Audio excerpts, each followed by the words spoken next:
ఓం నమః శివాయ శ్రీమాత్రే నమః. మిత్రులకి శ్రేభిలాషులకి అలాగే నేను ఇంతగా ఆదరిస్తున్న యూట్యూబ్ ప్రేక్షకులందరికీ కూడా పేరు పేరు ధన్యవాదాలు. మిత్రులారా, మీ అందరికీ పరాదేవత ఎలవెలలా మీతో ఉండి మీ మనోవాంఛ నెరవేర్చాలని మనస్ఫూర్తిగా కోరుకుంటున్నాను. ఈరోజు మనం నవగ్రహాలకు సంబంధించిన దోషాలు, వాటికి సంబంధించిన తాంత్రిక పరిహారాలు, వీటి గురించి తెలుసుకుందాం. ఇది చాలా ఇంట్రెస్టింగ్ సబ్జెక్టు. అంటే లక్షలు ఖర్చు పెట్టి దోష పరిహారాలు చేసుకోలేని వారు తేలికగా ఏ గ్రహానికి ఎటువంటి దోషం ఉంటే ఎటువంటి పరిహారం చేసుకోవాలి, అలాగే ముఖ్యంగా ఈ నవగ్రహాలకు సంబంధించినంత వరకు మన పూర్వీకులు మనకి గ్రహస్థితులు బట్టి దశలు, అంతర్దిశలు, విదశలు, సూక్ష్మదశల్లో ఉన్న వాటికి, అలాగే ముఖ్యంగా తాంత్రికమైన పద్ధతి అంటే ఏంటంటే అనుభవ సిద్ధంగా కొన్ని పరిహారాలు తాంత్రిక గ్రంథాల్లో ఉన్నవి. అందుట్లో లాల్ కితాబ్ కావచ్చు, రావణ సహిత కావచ్చు, పురాణాల్లోనూ నోములు వ్రతాల్లో కూడా గ్రహాలకు సంబంధించిన స్థితి బాగోనప్పుడు ఎటువంటి పరిహారాలు చేయాలో వాటిలో కూడా వివరణ ఉన్నాయి. ఇవన్నీ పనిచేస్తాయి. ఎప్పుడు పనిచేస్తాయి? నమ్మికతో, విశ్వాసంతో మనం ప్రయత్నం చేసినప్పుడు. ఈరోజు వీడియోలో ఎవరైతే జాతకులు మాకు జాతకం తెలుసండి, మా జాతకంలో పలానా దశ నడుస్తుంది, దశారాధుడు బాగోలేదు, విదశల్లో బాగోలేదు, ఇలా రాహువు, కేతువు, శని, కుజుడు, ఇలా పాపగ్రహాలు బాగోలేదు, పుణ్యగ్రహాలైన సూర్యుడు, చంద్రుడు, గురుడు కూడా బాగోలేదు, దశల్లో మాకు ఇబ్బంది కలుగుతున్నాయి అనేవారు ఖచ్చితంగా ఈ తాంత్రిక పరిహారాలని ప్రయత్నించేయండి. నేను ఇది కొంచెం లెంతీ వీడియోనే, మీకు వన్ బై వన్ వివరిస్తాను. దశలు, అంతర్దశల్లో కూడా చెప్తాను. ఇది రూపాయి ఖర్చు పెట్టేది కాదు, సొంతగా చేసుకునేది. ఇది మీకు యూట్యూబ్లో, అంటే మనం ఒక జ్యోతిష్యుడి దగ్గరికి వెళ్ళి లేదంటే గుడికి వెళ్ళి పరిహారాలు చేసుకునే వాటితో పాటు వీటికి సంబంధించినవి చేసుకోవడం వల్ల మీకు ఖచ్చితంగా ఫలితాలు వస్తాయి. ముందుగా మనం సూర్యుడి గురించి తెలుసుకుందాం. జాతకంలో సూర్యుడి దోషం వల్ల కలిగే నష్టాలు ఏంటో తెలుసుకుందాం. ఇది బాగా గుర్తుంచుకోండి. ఈ వీడియోని మీరు ఎవరైతే చూస్తున్నారో మీకు నేను చెప్పబోయే కనుక సమస్యలు మీకు దోషాల్లో ఉంటే ఆ దోషంతో మీరు బాధపడుతున్నారు, ఆ గ్రహం యొక్క ప్రభావం మీ మీద ఉందని అర్థం. ఇప్పుడు ఫస్ట్గా నవగ్రహాల్లో సూర్యుడి గురించి మనం తెలుసుకుందాం, దాని పరిహారాలు తెలుసుకుందాం. అలాగే మీకు ఈ వీడియో నచ్చినట్లయితే లైక్ చేయండి, ఛానల్ని కొత్తగా చూసే మిత్రులు సబ్స్క్రైబ్ చేసుకోండి, పక్కనే గంట సింబల్ని యాక్టివేట్ చేసుకొని 10 మంది మిత్రులకి షేర్ చేయండి. ఇది మీరు ఎంతమంది మిత్రులకు షేర్ చేయగలిగితే అంతమంది మిత్రుల యొక్క జీవితాన్ని మార్చగలిగిన వారు అవుతారు. ఈ 9 గ్రహాలకు సంబంధించిన పరిహారాలు దశలు, అంతర్దశలో ఉన్న వాటికి ఎలాంటి ప్రభావం ఉంటుంది, ఎలా చేసుకుంటే బయటపడతారో మీరు తెలుసుకోండి. ముందుగా సూర్యగ్రహం దోషంగా ఉన్నప్పుడు కలిగే బాధలు చెప్తా మీకు నేను. రవి సరిగా లేకపోతే ఎవరికైనా సరే అనేక ఇబ్బందులు కలగజేస్తాడు. అన్ని రకాలుగా, అంటే ఒక రకమని కాదు, అనేక రకాల ఇబ్బందులు. ముందు తండ్రితో విరోధాన్ని కలగజేస్తాడు. మూడవది ఉద్యోగస్తులకి తరచూ బదిలీలు అవుతుంటే, గవర్నమెంట్ ఉద్యోగం కానీ ప్రైవేట్ ఉద్యోగం కానీ సూర్యుడు జాతకరీత్యా బాగోనప్పుడు ఉద్యోగాలలో చేసే పనుల్లో ఎప్పుడు మారుతూ ఉంటారని అర్థం. నాలుగవది అది వ్యాపారస్తులైతే వ్యాపారస్తులపైన దాడులు జరగడానికి అవకాశం ఎక్కువగా ఉంటుంది. అంటే మీరు ట్యాక్స్ కట్టలేదని, లేకపోతే మెటీరియల్ సరిగా లేదని, ఇలా రకరకాల విషయాలతో దాడులు జరుగుతాయి. ఐదవది రాజకీయ నాయకులు అనుకోండి. రాజకీయ నాయకుల్లో సూర్యుడు బాగోనప్పుడు పదవి నుంచి దిగిపోవాల్సి వస్తుంది, లేదా ఎన్నికల్లో పరాజయాలు పాలవుతారు. ఆరవది అన్నీ ఉంటాయి కానీ అస్థిరత్వంతో బాధపడుతూ ఉంటారు. ఏడవది పాండిత్యం ఉన్నప్పటికీ కూడా తక్కువగా చూడబడతారు. అంటే జాతకం చెప్పేవో చాలామంది పండితులు ఉంటారు, వాక్సిద్ధి ఉంటుంది, అన్నీ ఉంటాయి, కానీ అది కూడా చెప్పాలి. అలాగే ఎనిమిదవది కుట్రలు, వెన్నుపోట్లు, నమ్మక ద్రోహాలు, ఇలాంటి వాటిని జరిగాయి అనుకోండి, ఖచ్చితంగా సూర్యుడి దోషం ఉన్నట్టు లెక్క. అలాగే వ్యవసాయదారులకైతే వ్యవసాయం ద్వారా నష్టం, సరిగ్గా పండకపోవడం లాంటివి జరుగుతుంది. జాతకంలో సూర్యుడు బాగోలేదని అర్థం. అది మళ్ళీ ఇంకోటి ఏంటంటే ఉద్యోగుల్లో ఉన్నవారికి పైనున్న అధికారులతో, అంటే అధికారులతో గొడవలు, పేచీలు, విరోధాలు కలగజేస్తాడు మీ పైనున్న అధికారులతో. అలాగే శారీరకంగా మానసికంగా దైవశక్తులు సన్నగిల్లే విధంగా చేస్తాడు. చాలామందికి నైరస్యం వచ్చేస్తుంది. దేవుడి మీద నమ్మకాన్ని కోల్పోయే వాళ్ళు కూడా, దేవుడు లేడు అనేవారు కూడా సూర్యుడి యొక్క ప్రభావం బాగోలేదని అర్థం. ఇప్పుడు సూర్యగ్రహణం అంటే ఈ సూర్యుడి వల్ల వచ్చే వ్యాధులు ఎలాంటివో తెలుసుకుందాం. ఇక్కడ ముఖ్యంగా ఒక విషయం చెప్తాను.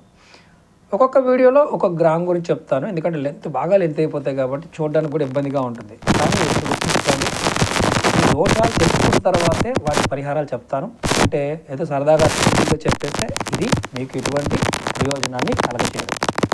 ఇది ఎంతమంది మిత్రులకు షేర్ చేయగలుగుతారో వాళ్ళ జీవితాలను నష్టపోతారు. ఖర్చు లేకుండా, ఒక జ్యోతిష్యుడి దగ్గరికి వెళ్ళకుండా, ఊరికి ఖర్చు పెట్టకుండా కూడా చేసుకోవాలి.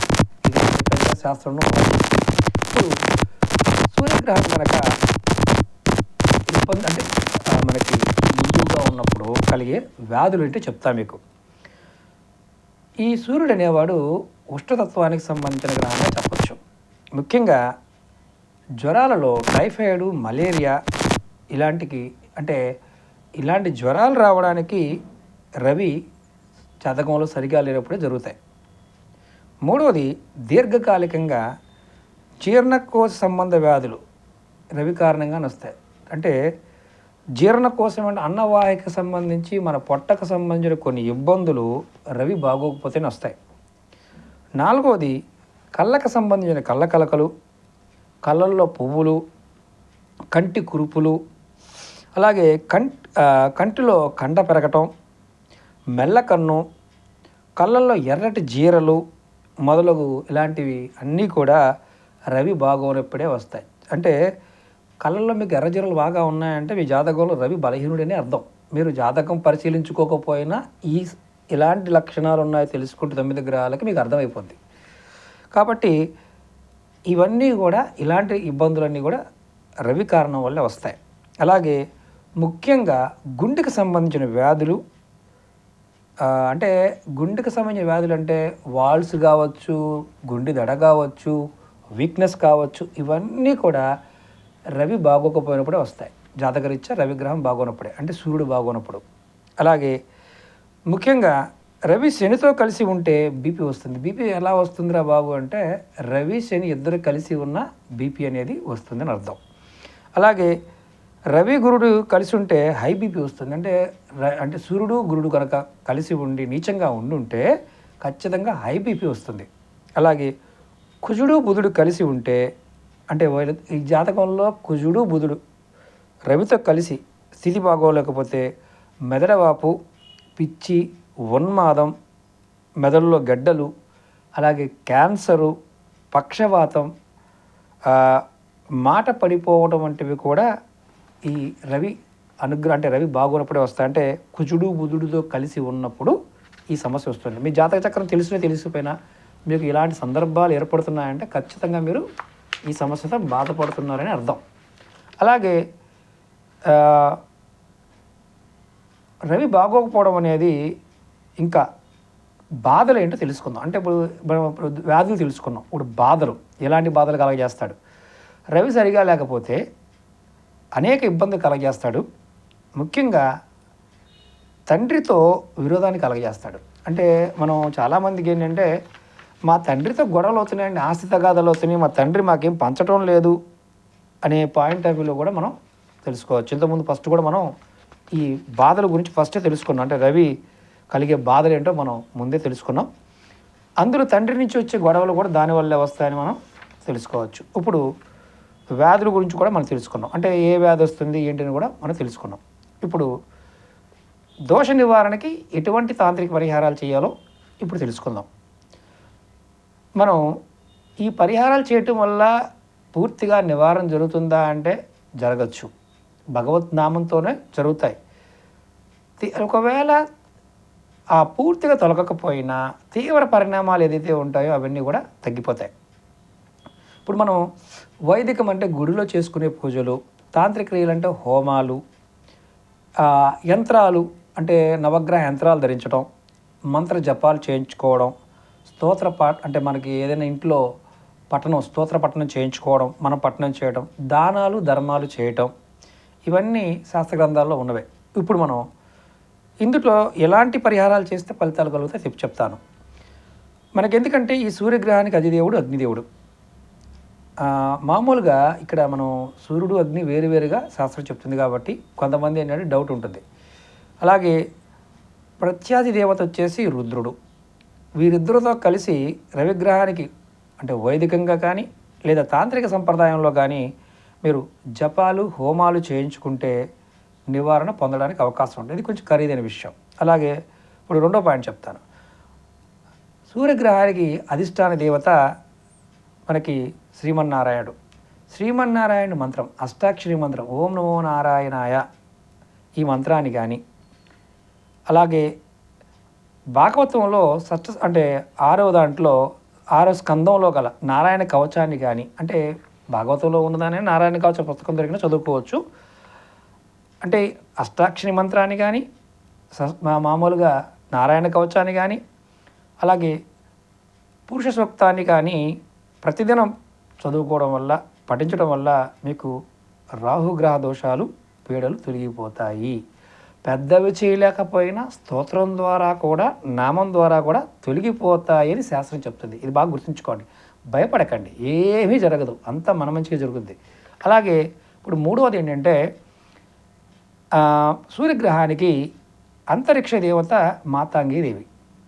దశమహావిద్యల్లో ప్రతిరోజు మనం అంటే దేవి గురించి మనం వింటూ ఉంటాం.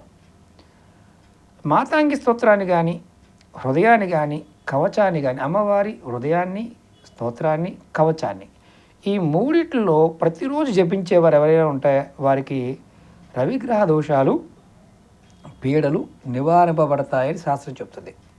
అలాగే ఇప్పుడు ధారణ విషయంలో అంటే మనం ఏం ధరిస్తే ఒకవేళ ఈ దోషం పోతుంది.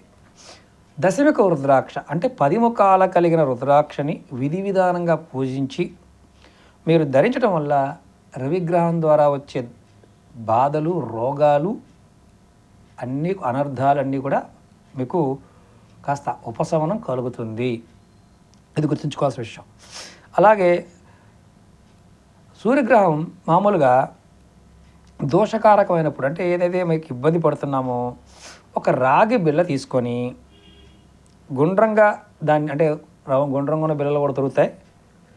ఒకవేళ రాగిదేని తీసుకొని మనం కంసాల వాళ్ళ దగ్గరికి వెళ్ళి అంటే గోల్డ్ స్మిత్ అంటాం కదా, వాళ్ళ దగ్గరికి వెళ్ళి దాన్ని రౌండ్గా చేయించి లేదా మనకు రౌండ్గా దొరికే బిళ్ళలైనా సరే ఎక్కడైనా సరే పారుతున్న నీళ్ళు అంటే కాలువ కానీ నది కానీ ఇలాంటి వాటిల్లో వేయటం వల్ల కూడా ఈ నివారణ జరుగుతుంది. ఈ విధంగా వరుసగా 43 రోజులు చేయాలి.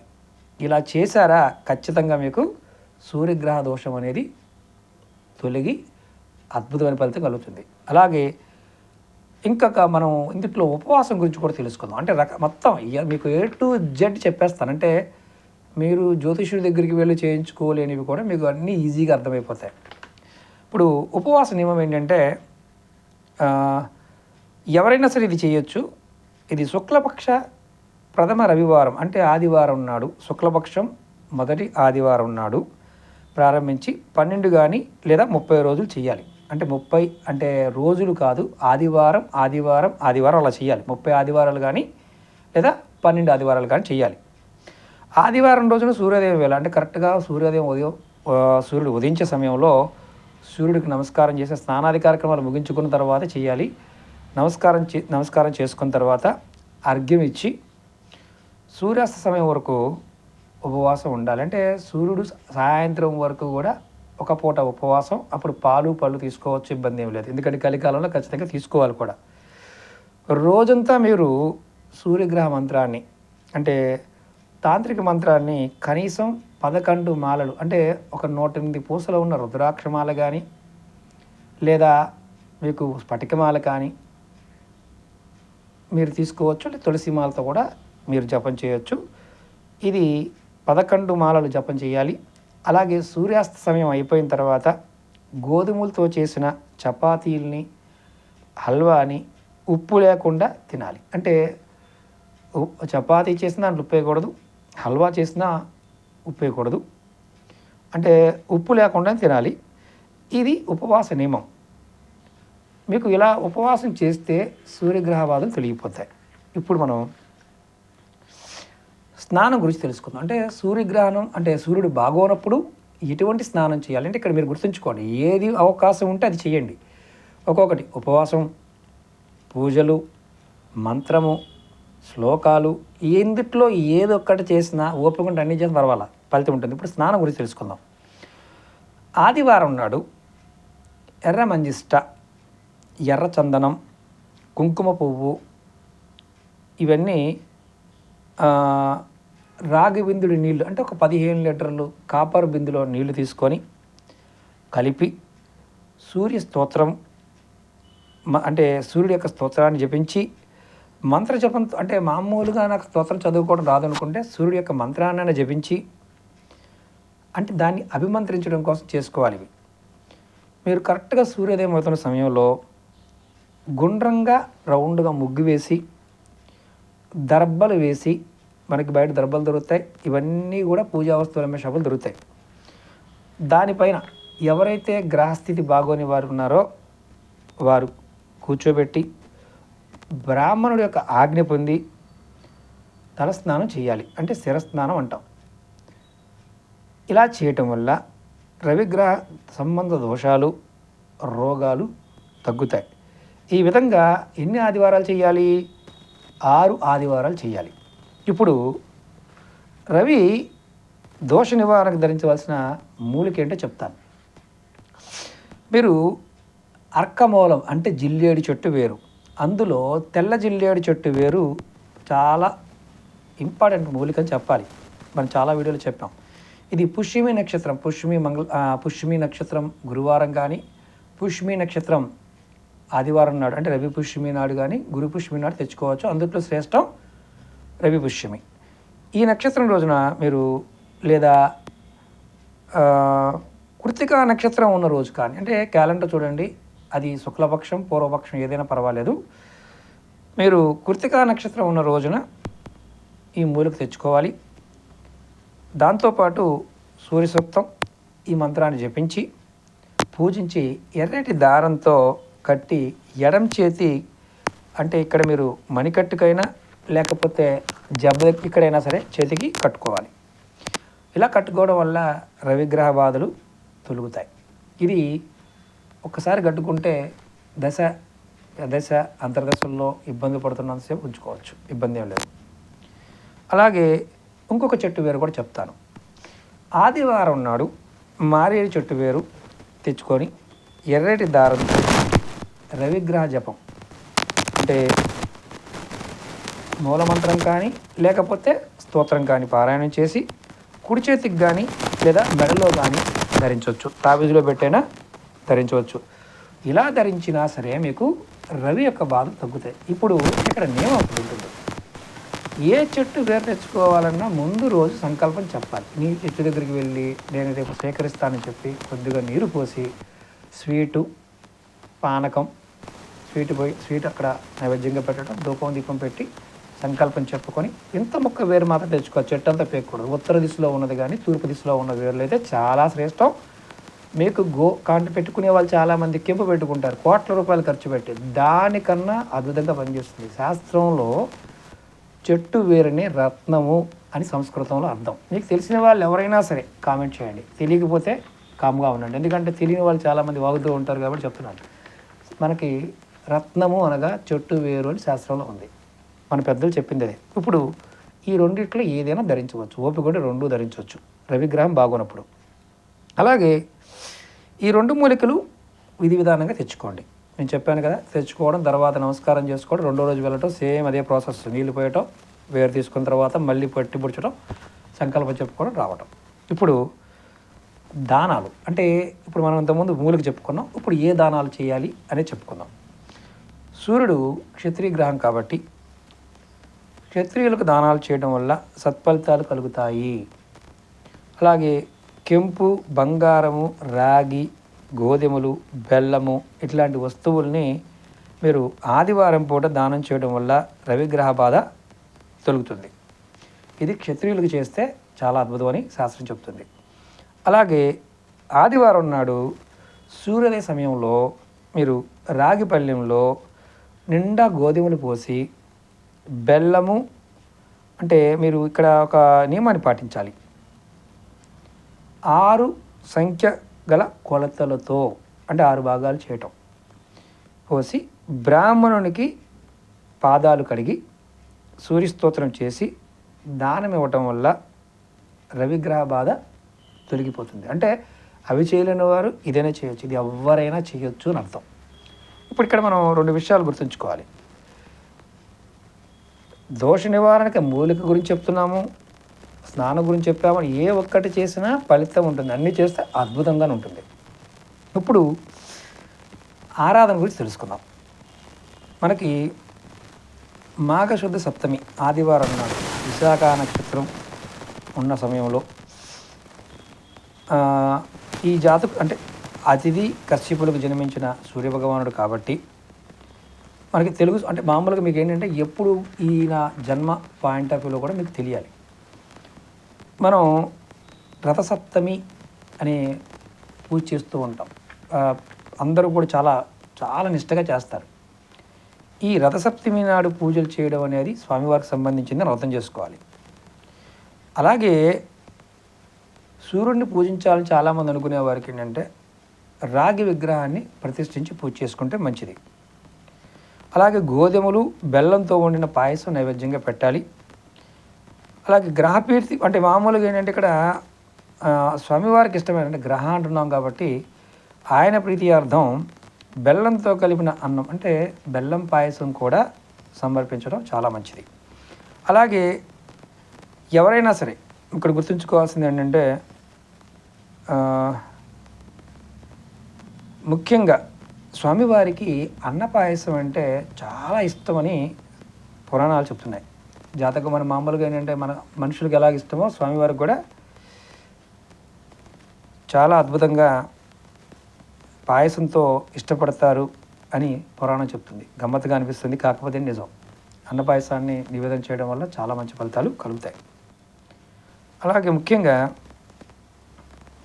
స్వామివారు సప్తవర్ణాలకు ప్రతీకగా అంటే ఇంద్రధనుసు ప్రతీక ఎలా ఉంటుందో 7 గుర్రాలు ఉంటాయి. ముఖ్యంగా ఈయన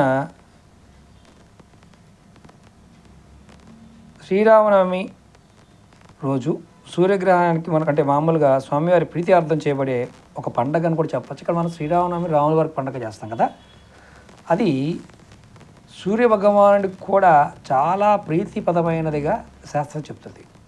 ముఖ్యంగా రెండోది ఏంటంటే ఇక్కడ స్వామివారికి ఇష్టమైన ప్రీతికరమైన తిథి జ్యేష్ఠ శుక్ల ద్వాదశి, అంటే సూర్యభగవానుడికి ఆ రోజు చాలా ఇష్టమైంది. కార్తీక శుక్ల సప్తమి స్వామివారికి ఇష్టమైంది. సూర్యుడికి ఆదివారం నాడు వ్రతం చేయడం, వివిధ రకాల స్తోత్రాలు చేయడం, ఆదివారం చేయడం చాలా మంచిది. ఎవరైతే జాతకంలో సూర్యగ్రహం బాగోనప్పుడు ఆదివారం నాన్ వెజ్ తినే అలవాటు ఉంటే మానేయండి, ఇది అద్భుతంగా పనిచేస్తుంది. అలాగే మీరు ఆ రోజు మిగతా రోజులు చేసినా చేయకపోయినా ఖచ్చితంగా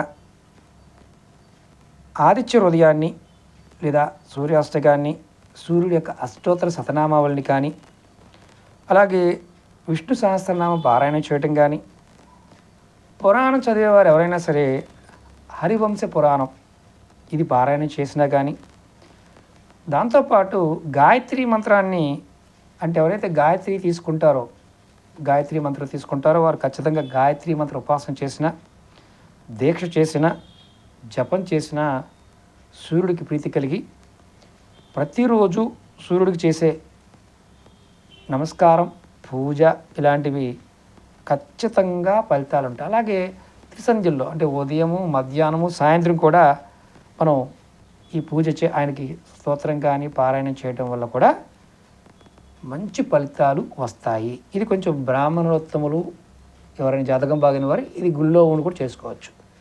ఇప్పుడు రవిదశ అంతర్దశలో కలిగే దుష్ప్రభావాలు, వాటికి చేసుకోవాల్సిన పరిహారాలు ఈ వీడియోలో చెప్తాను.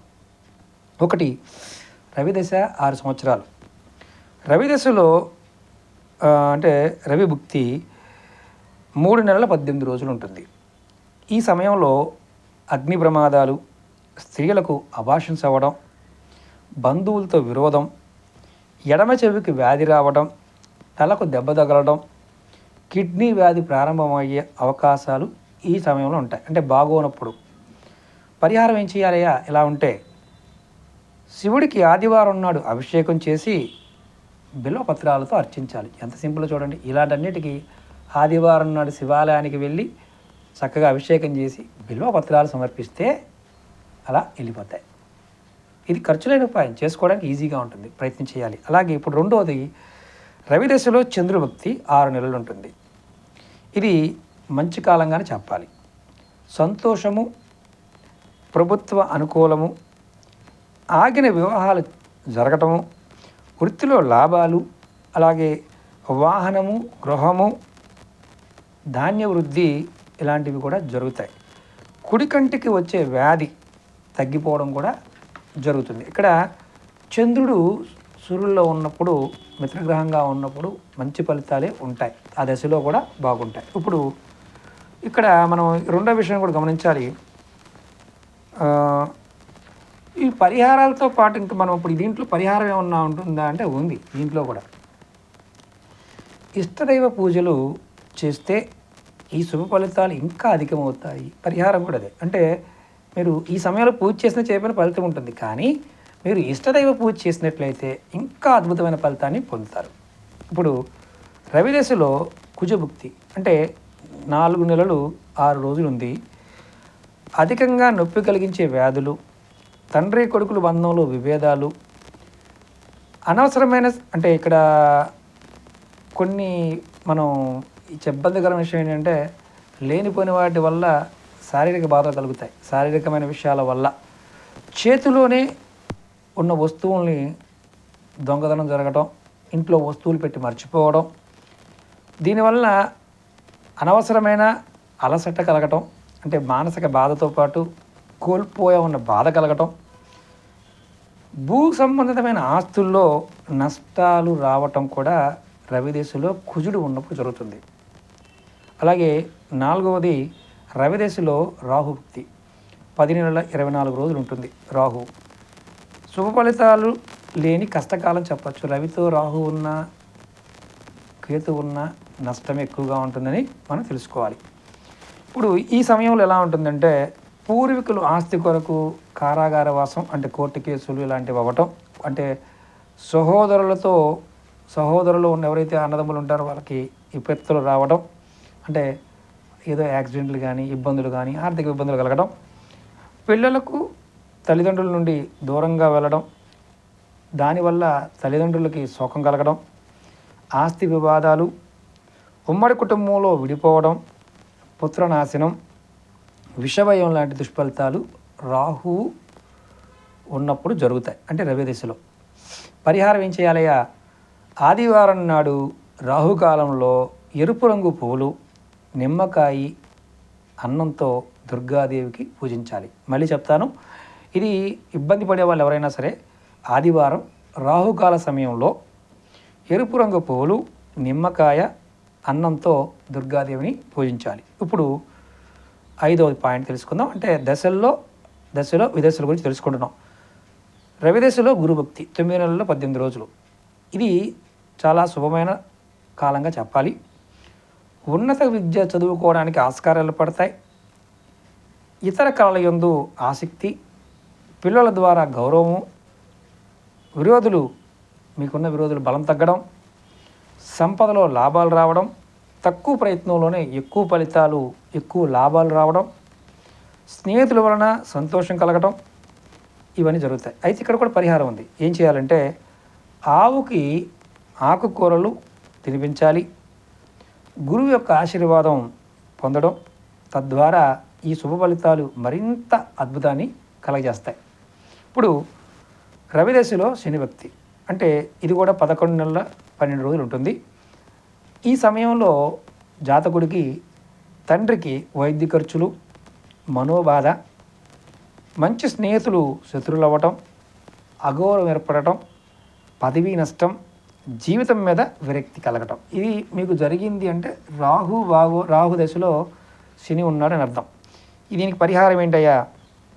ఆదివారం నాడు భైరవుడికి ఎరుపు రంగు పువ్వులతో నిమ్మకాయలతో దండ చేసి ఆవుని దీపం వెలిగించి పూజించాలి. అంగవిహీనులకి దానం చేయడం చాలా అవసరం. అంటే మీరు ఇక్కడ ఒకటి గుర్తుంచుకోండి, గురువుగారు అంగవిహీనులు అంటున్నారు, కాళ్ళు చేతులు లేని వాళ్ళు, అంటే అనాథాశ్రమాల్లో కాళ్ళు లేని వాళ్ళు ఉంటారు కదా, వాళ్ళకు కూడా మీరు దానం చేయొచ్చు. ఇప్పుడు 7వది రవిదశలో బుధభక్తి 10 నెలల 6 రోజులు. ఈ సమయంలో బంధువులతో ద్వేషం ఏర్పడుతుంది, అనారోగ్యం, అనవసరమైన మాటల ద్వారా గొడవలు రావటం, వృత్తి భంగం కలగటం, ఉద్యోగాల్లో మీకు ప్రమోషన్స్ కాకుండా డిమోషన్స్ లాంటివి, అపాయింట్మెంట్స్ జరగడం, ఇలాంటివి కూడా ఏర్పడతాయి. అలా జరిగింది అంటే మీ జాతకంలో రవిదశలో బుధుడు నడుస్తున్నాడని అర్థం. అలాగే 8వది రవిదశలో కేతు అంతర్దశ, దీని భుక్తి అంటాం. 4 నెలల 6 రోజులు.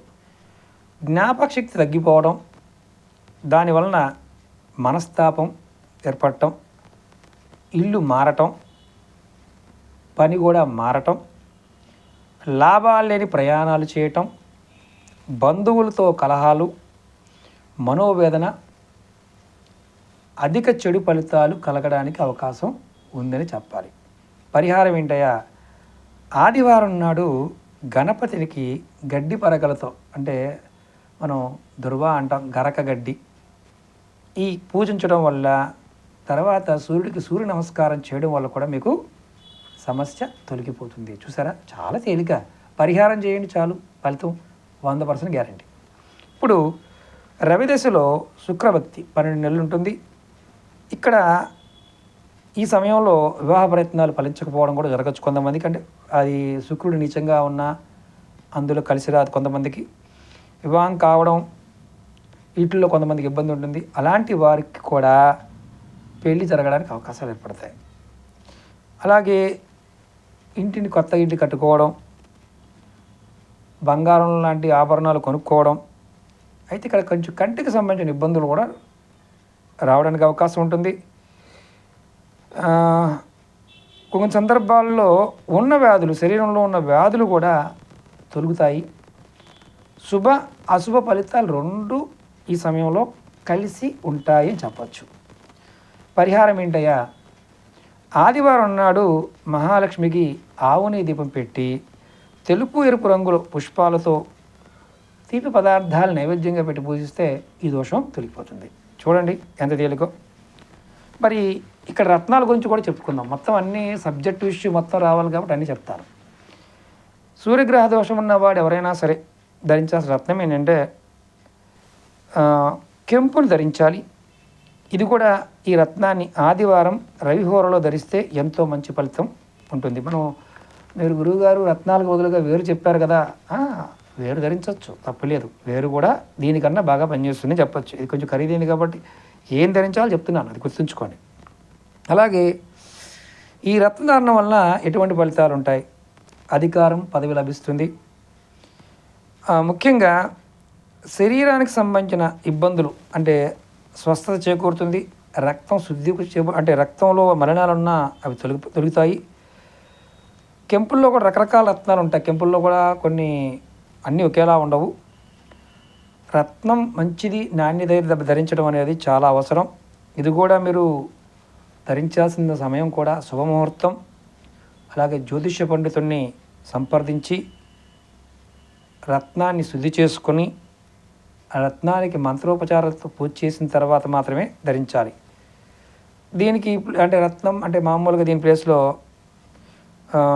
కెంపు చాలా ఖరీదైన రత్నం కాబట్టి దాని ప్రత్యామ్నాయంగా గార్నెట్ స్టోన్ అని ఉంటుంది, దాన్ని ధరించవచ్చు. దాని ప్లేస్లో కూడా మనం రుద్రాక్షలు, చెట్టు వేలు కూడా ధరించవచ్చు. మనం ఇంతకుముందు వీడియోలో కూడా చెప్పుకున్నాం. ఇప్పుడు ధరించవలసిన రుద్రాక్ష గురించి చెప్తాను. అంటే సూర్యగ్రహ దోషం ఉన్నవారు ఎవరైనా సరే అంటే మామూలుగా 12 ముఖాల రుద్రాక్ష లేదా ఏకముఖ రుద్రాక్ష, ఈ రెండింటిని కూడా ధరించవచ్చు. ముఖ్యంగా 12 కంటే కూడా ఏకముఖి ధరించడం వల్ల చాలా మంచి ఫలితాలను మీరు పొందగలుగుతారు. నియమాలు ఉంటాయి, రుద్రాక్ష నియమాలు, అంతకుముందు వీడియోలో కూడా చెప్పాను, అది కొంచెం గుర్తుంచుకోవాలి. ఇది ధరించడం వల్ల సూర్యగ్రహ దోష నివృత్తి కలుగుతుంది. అలాగే దోషాలు కూడా తగ్గిపోతాయి. నిత్య సాధన చేయాలి. రుద్రాక్ష వేసుకున్నప్పుడు మాంసం మద్యం లాంటివి సేకరించకూడదు. మంత్రజపం చేసుకోవడం చాలా మంచిది. ఈ రుద్రాక్షని స్త్రీలు కూడా ధరించవచ్చు, ఎటువంటి ఇబ్బంది లేదు. 12 ముఖాలు 13 ముఖాలు. ఇది ఈ వీడియోలో సూర్యగ్రహానికి సంబంధించి, నెక్స్ట్ వీడియోలో చంద్రగ్రహానికి సంబంధించిన వీడియో చెప్తాను. ఎందుకంటే చాలా అప్పటికే 35 నిమిషాలు అయిపోయింది. మీకు టూబీగానే చెప్పాను, కానీ ఉన్నది మొత్తం పూర్తి సబ్జెక్ట్ చెప్పాను. మీకు ఈ వీడియో నచ్చినట్లయితే లైక్ చేయండి.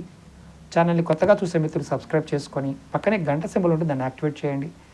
10 మంది మిత్రులకు షేర్ చేయండి. ఫేస్బుక్లోను, ట్విట్టర్లోను, వాట్సాప్ గ్రూపుల్లోనూ చేయండి. నేను 9 గ్రహాల గురించి చెప్తాను. అలాగే వీడియో పైన మీకు ఒక లింక్ వస్తుంది.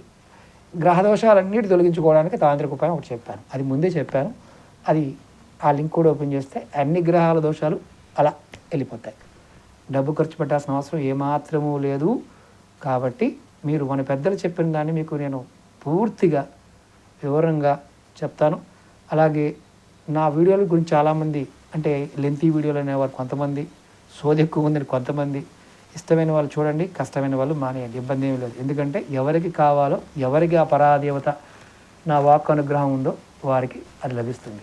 అలాగే జాతకాల గురించి, తాంత్రిక వస్తువుల గురించి కావాలనుకునేవారు మన వెబ్సైట్లో తీసుకోవచ్చు. జాతకం గురించి తెలుసుకోవాలనుకునేవారు మన వీడియో డిస్క్రిప్షన్లో నెంబర్ ఇచ్చాను. 9440593655 నెంబర్కి కాంటాక్ట్ చేసి మీకున్న సమస్యలకి తెలుసుకోవచ్చు. ఫీజు ఉంటుంది, ఫీజు లేకుండా ఎవరికి చెప్పడం జరగదు. ఓకే మిత్రులారా, ఓం నమః శివాయ, శ్రీమాత్రే నమః.